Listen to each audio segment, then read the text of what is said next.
Hello and welcome to trading with Groww. मेरा नाम है प्रियंका शर्मा और आज मैं आपसे बात करने वाली हूँ one of the most profitable way to make money in stock markets. तो आज हम बात करेंगे ब्रेकआउट ट्रेडिंग के बारे। ब्रेकआउट ट्रेडिंग क्या होती है, ब्रेकआउट स्टॉक्स में कैसे पहचानते हैं और पहचानने के बाद वो कौन सी स्ट्रैटेजीज होती हैं और टिप्स होती हैं जो आपको यूज़ करनी चाहिए सक्सेसफुली ब्रेकआउट्स को ट्रेड करने के लिए। लेकिन इस वीडियो को शुरू करने से पहले एक रिक्वेस्ट है मेरी आप सब लोगों से, please subscribe to the channel and please like this video. तो चलिए आते हैं हम मेन वीडियो में। तो अगर आप स्टॉक मार्केट में थोड़े टाइम से काम कर रहे हैं या किसी न्यूज़ चैनल्स वगैरह को अगर आप फॉलो करते हैं तो अक्सर आपने सुना होगा ब्रेकआउट टर्म। आपने ये सुना होगा कि निफ्टी ने आज 16,000 से ऊपर का लेवल क्रॉस कर दिया है, तो इसने ऊपर के साइड का एक ब्रेकआउट दे दिया है। या अगर किसी स्टॉक की बात करें तो जैसे रिलायंस है, रिलायंस आज 2300 के ऊपर क्लोज हुआ है, तो इसने यहाँ पे एक पॉजिटिव ब्रेकआउट दिया है। तो ब्रेकआउट एक्चुअल में होता क्या है? तो ब्रेकआउट एक प्राइस का एक अपमूव होता है जो एक पर्टिकुलर रेजिस्टेंस के ऊपर जब प्राइसेस मूव करते हैं तो हम कहते हैं कि स्टॉक ने आज ब्रेकआउट दिया है। इसे एक एग्जाम्पल से समझते हैं। फॉर एग्जाम्पल कोई स्टॉक है जो बार बार 80 से 100 पे जाता है, 100 से नीचे आ जाता है, यानी कि जैसे ही वो 100 के प्राइस बैंड में जाता है उसमें सप्लाई आ जाती है। बहुत सारे फंसे हुए जो इन्वेस्टर्स होते हैं या ट्रेडर्स होते हैं वो वहाँ पे अपने स्टॉक को बेचने लगते हैं और स्टॉक जो है 100 से ऊपर के लेवल को क्रॉस नहीं कर पा रहा है।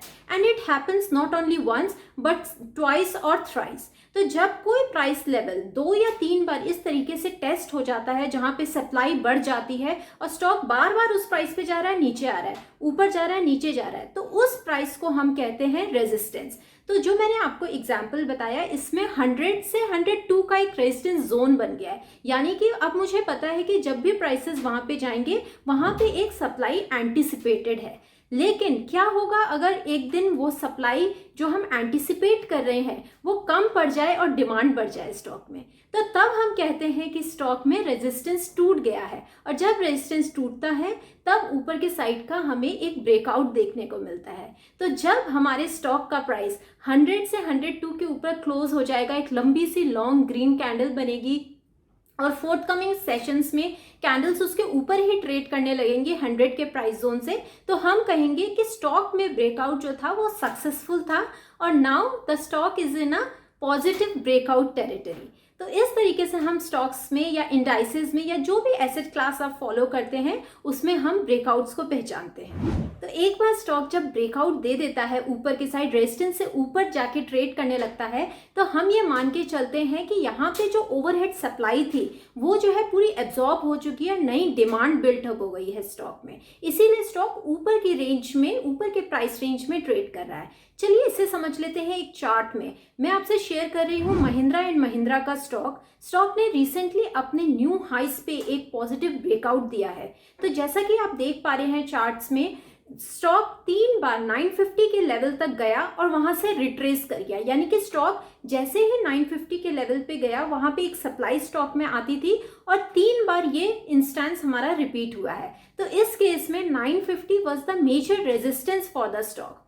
नाउ अक्टूबर 2021 से लेके जून 22 तक स्टॉक उसी रेंज में ट्रेड करता रहा जहां ऊपर की साइड हमारा रेजिस्टेंस है 950 लेवल्स पे। लेकिन जून 2022 में हमने देखा कि स्टॉक ने 950 के लेवल को क्रॉस किया, यानी कि ओवरहेड सप्लाई जितनी भी थी उसकी वहां पे एब्जॉर्ब हो गई और ऊपर की तरफ स्टॉक ट्रेड करने लगा। स्टॉक एक दिन 960 पे क्लोज हुआ, फिर 970 और धीरे धीरे वो एक पॉजिटिव रेंज में आ गया, यानी कि अब स्टॉक में सप्लाई नहीं आ रही है, स्टॉक में नई डिमांड बिल्टअप हो गई है। बायर्स आ गए हैं जो स्टॉक को हायर लेवल्स पे बाय करने के लिए रेडी है। तो आप देख पा रहे हैं चार्ट्स में सिर्फ एक महीने के अंदर अंदर स्टॉक ने 950 से 1180 तक एक स्ट्रेट लाइन में हमें रिटर्न दिया है, यानी कि ब्रेकआउट टूटने के जस्ट बाद स्टॉक ने 20% का रिटर्न दिया है विद इन 1 मंथ। तो this is the power of breakout trading. जहां हम दिख रहे हैं कि पिछले 5-6 महीने से स्टॉक ने कोई रिटर्न नहीं दिया था, वहीं सही टाइम पे अगर आप एंट्री लेते हैं, रेजिस्टेंस को पहचान के और ब्रेकआउट को देखने के बाद अगर आप एंट्री लेते हैं तो बहुत कम टाइम में आप अच्छे रिटर्न्स पा सकते हैं।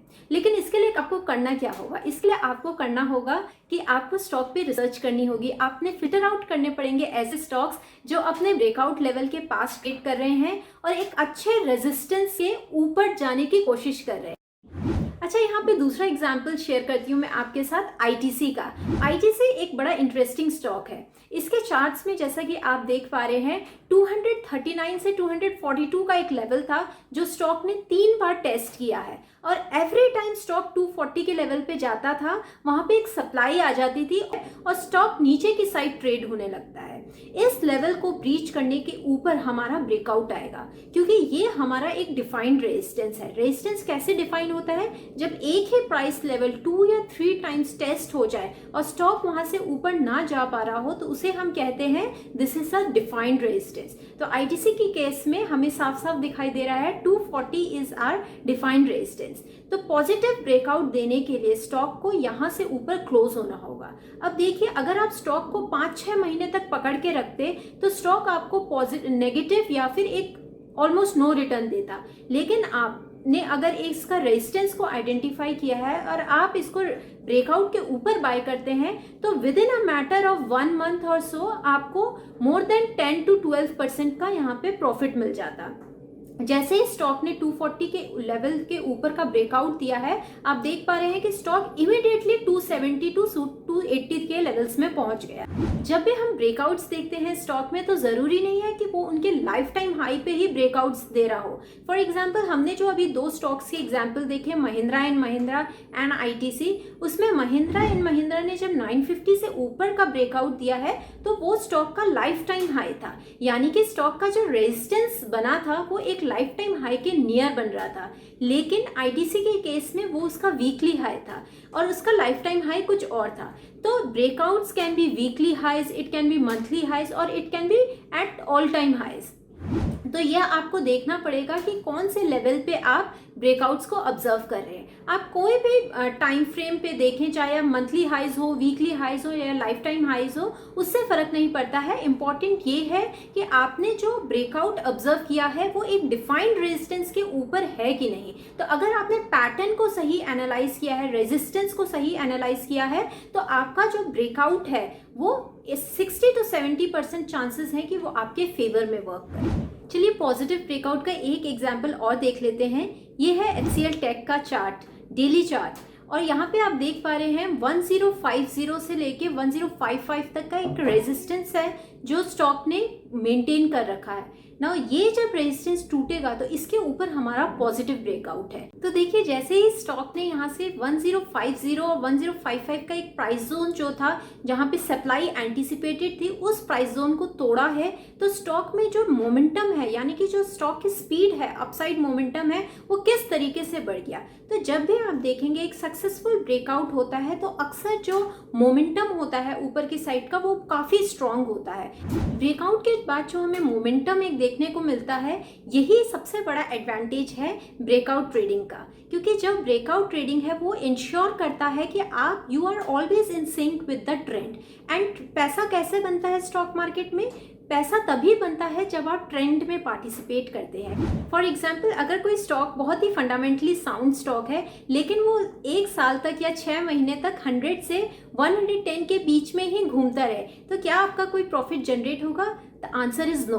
तो प्रॉफिट आपका कब बनेगा? प्रॉफिट तब बनेगा जब वो स्टॉक 100 से 150 जाएगा या 100 से 200 हो जाएगा, और जब वो ये मूवमेंट कर रहा होगा तो obviously it is a trend which the stock is exhibiting. तो उस ट्रेंड में पार्टिसिपेट करने के लिए जरूरी है कि आपको ये पता हो कि ब्रेकआउट्स को कैसे ट्रेड करना है, क्योंकि ट्रेंड्स जो है वो ब्रेकआउट से ही स्टार्ट होते हैं। नाउ अभी मैंने आपसे कुछ देर पहले कहा था कि 60-70% ऑफ द टाइम ये जो आपकी ब्रेकआउट्स हैं ये सक्सेसफुल होते हैं। तो बाकी 30% का क्या जब भी ब्रेकआउट होगा तब आपको एक सक्सेसफुल ट्रेंड देखने को मिलेगा? क्या हर बार ऐसा होता है? जी नहीं, हर बार ऐसा नहीं होता है। जब भी आप ट्रेडिंग करते हैं, कोई भी टेक्निकल एनालिसिस टूल यूज करते हैं, तो आपको ये समझना बहुत जरूरी है कि technical analysis is not an exact science. ये E=mc² या 1+1=2 टाइप ट्रेड नहीं करता है। It is not an absolute thing. So what we are doing here, हम क्या ट्रेड कर रहे हैं, हम प्रोबेबिलिटीज को ट्रेड कर रहे हैं। जब भी आप कोई सेटअप फॉलो करते हैं, चाहे ब्रेकआउट ट्रेडिंग यूज करें या कोई भी XYZ सेटअप आप फॉलो करते हैं,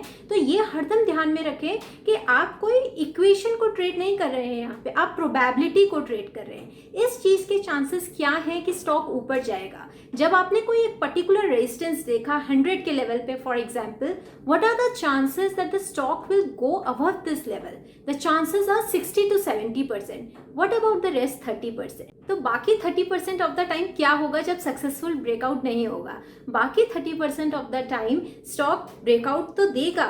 जैसे कि 100 पे अगर आपका एक डिफाइंड रेजिस्टेंस है जो कि 2-3 बार टेस्ट हो चुका है, उसके ऊपर स्टॉक गया एक वन फाइन पर्टिकुलर डे, वहां पे एक दिन ट्रेड किया, लेकिन अगले ही दिन आपने देखा कि स्टॉक 102 और 103 के ऊपर ना जाके नीचे चलता चला गया।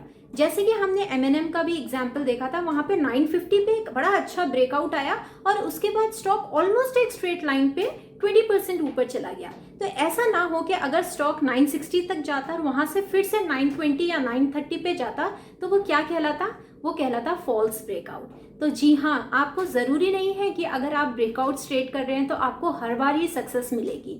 यहाँ पे फॉल्स ब्रेकआउट भी हो सकते हैं, इसीलिए तो हम स्टॉप लॉस लगाते हैं। कोई भी आप सेटअप ट्रेड करते हैं, हम कहते हैं अपना रिस्क मैनेजमेंट को साउंड रखिए। रिस्क मैनेजमेंट होता क्यों है? रिस्क मैनेजमेंट या स्टॉप लॉस हम किसी भी ट्रेड में इसलिए लगाते हैं ताकि whenever our system doesn't perform the way it should have been और एज वी एंटिसिपेटेड, तो हमारा स्टॉप लॉस पे हम निकल जाए। अब यहाँ पे शायद आप लोगों को एक अच्छा आइडिया मिल गया है कि अगर ब्रेकआउट होगा, पॉजिटिव ब्रेकआउट होगा, तो आपने कैसे ट्रेड करना है, और अगर फॉल्स ब्रेकआउट होगा तो आपने क्या करना है, ये हम डिस्कस करेंगे। लेकिन पहले ये समझ लेते हैं कि फॉल्स ब्रेकआउट एक्चुअल में होता क्या है।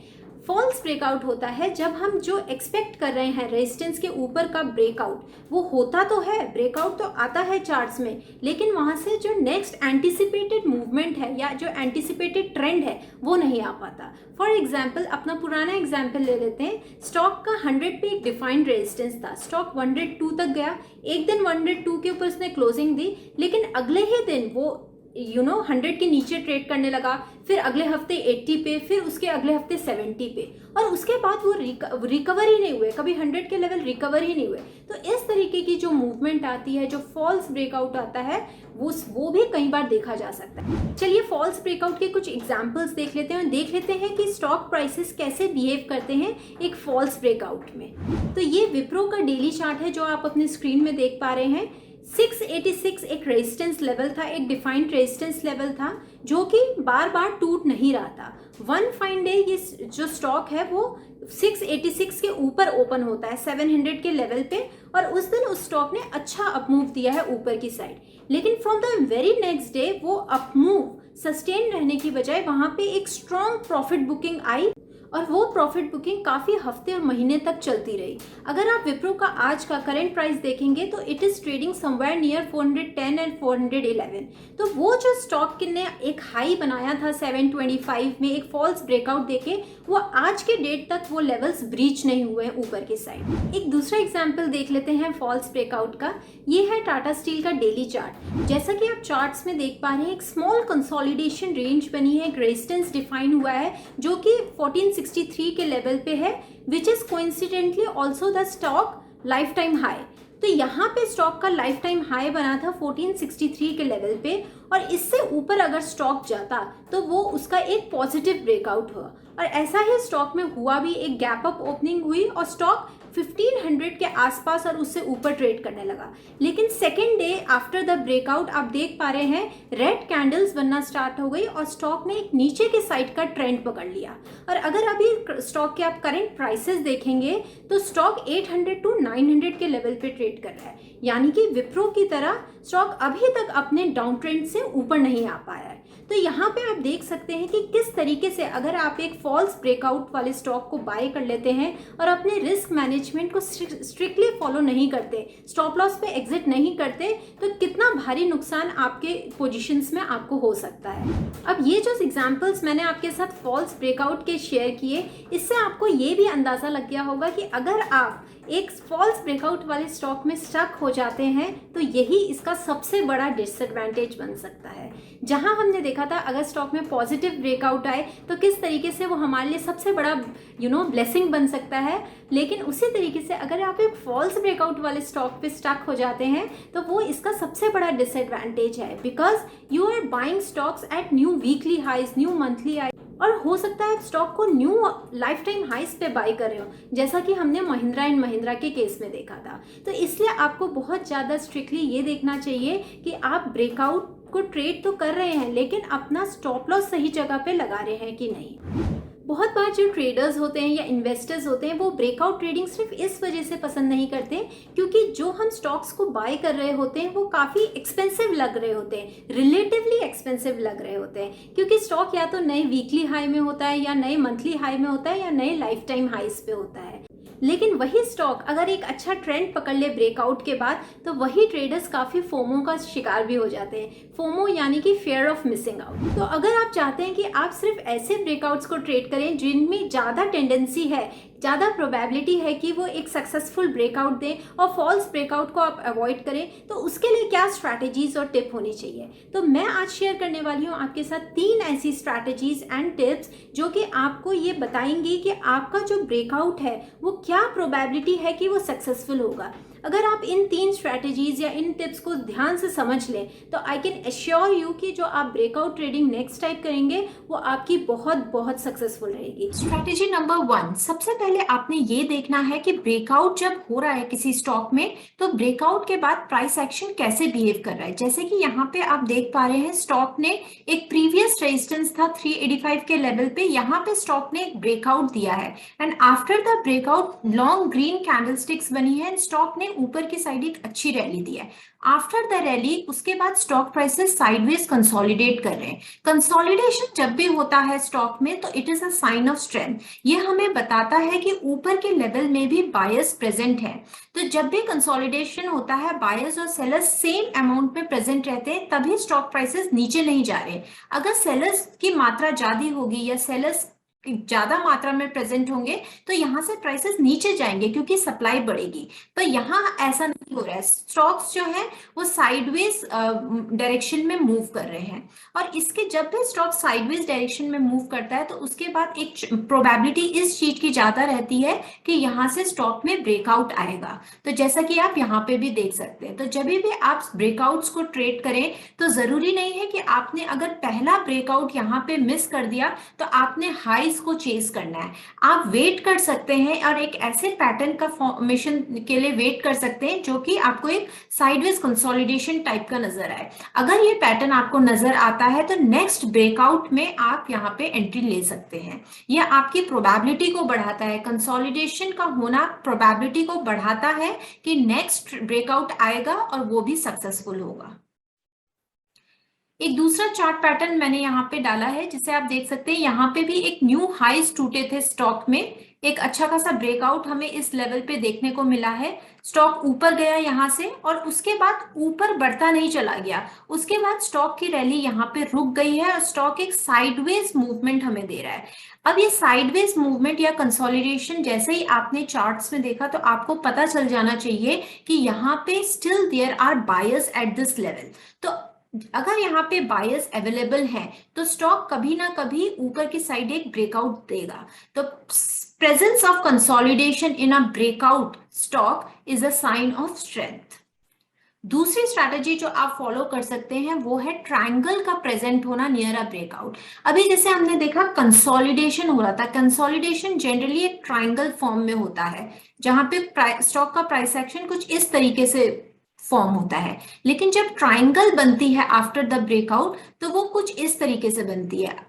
जैसे ये आपका ऊपर का ट्रायंगल का स्ट्रेट लाइन हो गई और नीचे की तरफ जो आपके प्राइसेस है वो हायर लोज बना रहे हैं। जब भी आपके प्राइसेस में हायर लोज बनेंगे, 1 low here, 2nd low here, 3rd low here, तो ये दर्शाता है कि स्टॉक में बायर्स अच्छी मात्रा में प्रेजेंट है। तभी इसका जो सेकेंड हाई बन रहा है वो प्रीवियस लो से ऊपर बन रहा है। तो इस तरीके से जैसे यहाँ पे आप देख पा रहे हैं स्टॉक ने एक अच्छा खासा ब्रेकआउट दिया, स्टॉक में गुड रैली आई, उसके बाद स्टॉक कंसोलिडेट नहीं कर रहा है, कंसोलिडेट भी कर रहा है, साथ में ट्राइंगल भी बना रहा है। तो ट्राइंगल को अगर कैसे ट्रेड करते हैं ये आपको पता होगा अगर आप टेक्निकल एनालिसिस करते हैं। तो ट्राइंगल्स का हरदम हम ब्रेकआउट ट्रेड करते हैं। तो यहाँ पे देखिए असेंडिंग ट्राइंगल टाइप का एक पैटर्न बन रहा है, ये जरूरी नहीं है असेंडिंग बने, हो सकता है प्राइस एक्शन कुछ इस टाइप का बने, एक नॉर्मल ट्राइंगल बने।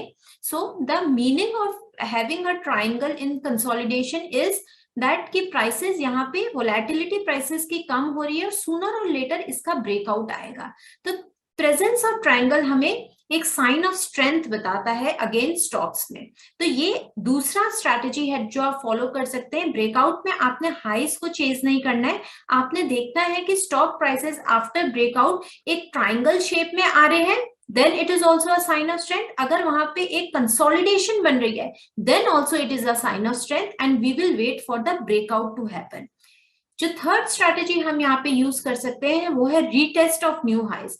ये महिंद्रा एंड महिंद्रा का ही मैंने यहाँ पे एग्जांपल लिया। अब देखिए स्टॉक ने अपने रेजिस्टेंस को जब ब्रेकआउट किया यहाँ पे फर्स्ट टाइम 950 के लेवल पे, तो स्टॉक ने ऊपर की साइड रैली दी, उसके बाद जो इसका प्रीवियस रेजिस्टेंस है ये एक सपोर्ट की तरह काम कर रहा है। प्राइसेस दोबारा से उस सपोर्ट को यहाँ पे रिटेस्ट कर रहे हैं। सपोर्ट में यहाँ पे इसलिए बोल रही हूँ क्योंकि एक बार जब रेजिस्टेंस टूट जाता है प्राइसेस दोबारा उस पर वापस आते हैं तो वो सपोर्ट की तरह काम करता है, यहाँ पे नए बायर्स फिर से स्टॉक में आ जाते हैं। अगेन आप देख रहे हैं जैसे ही stock near the previous resistance पहुंचा ये सपोर्ट बन गया, अच्छी बाइंग आई, यहाँ पे अच्छा डिमांड आया, प्राइसेस फिर से ऊपर गए। अब जो नेक्स्ट ब्रेकआउट लेवल है वो यहाँ पे है, प्राइसेस फिर से ऊपर गए, अगेन यहाँ से प्राइसेस नीचे आए हैं, ये वाला लेवल फिर से टेस्ट हुआ है, ऑलमोस्ट ये वाला लेवल फिर से टेस्ट हुआ है, फिर एक नया ब्रेकआउट यहाँ पे आया और अब एंटिसिपेटेड है कि ये वाला जो आपका लेवल है ये फिर से टेस्ट होगा। तो जब भी आप देखें किसी स्टॉक में ब्रेकआउट आ रहा है, रीटेस्ट ऑफ न्यू हाइज हो रहा है, तो ये अगेन एक साइन है कि आपका जो ब्रेकआउट है वो सक्सेसफुल है और नेक्स्ट पुल बैक में आप स्टॉक में एंट्री ले सकते हैं। सो आई रियली होप कि आज जितने भी डिस्कशन हमने यहाँ पे किया है उससे आपको ज़रूर बेनिफिट होगा। अगर आपको ये वीडियो अच्छा लगा है तो please give it a thumbs up, please subscribe to the channel and I will see you very soon. Bye bye.